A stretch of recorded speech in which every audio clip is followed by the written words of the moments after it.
thought that it was important for me to meet you as president and tell you that I care about your concerns and what you're going through, and to say that we're going to work together with you to see how we can resolve the issues in the power sector. The first thing is for us to deal with the issue of the value chain, the whole power value chain. And that means that we must start from the downstream all the way upstream. There are issues to do with availability of gas, and so that's upstream, how we get the companies in that space to increase exploration and bring on more gas so that we eliminate the use of fossil fuels and achieve our dream of gas to power 100%, which will bring down the cost of generation. That's the first thing.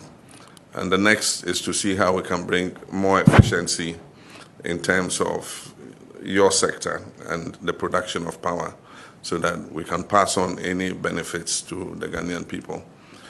But obviously, the bull in a china shop is Electricity Company of Ghana, the sick man of the power sector. I mean, you can't run an electricity utility and make 40% commercial and technical losses and continue to think that you have a viable business.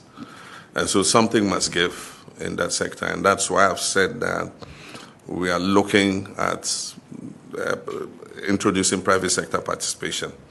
If you remember, under the Millennium Challenge Compact, we had agreed that in the last portion of the distribution, billing, and metering, we're going to introduce private sector participation.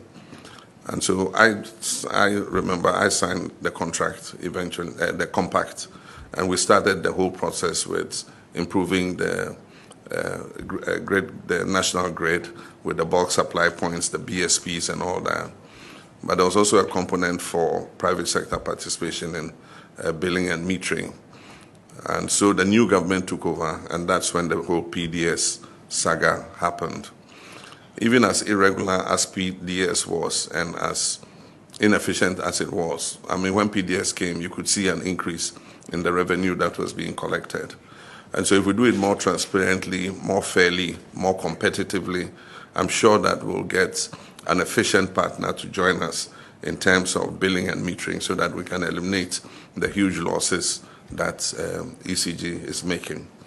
And so we're willing to take the bull by the horns and reform that sector of it, and also reform the governance in ECG so that it's running more efficiently than it does currently.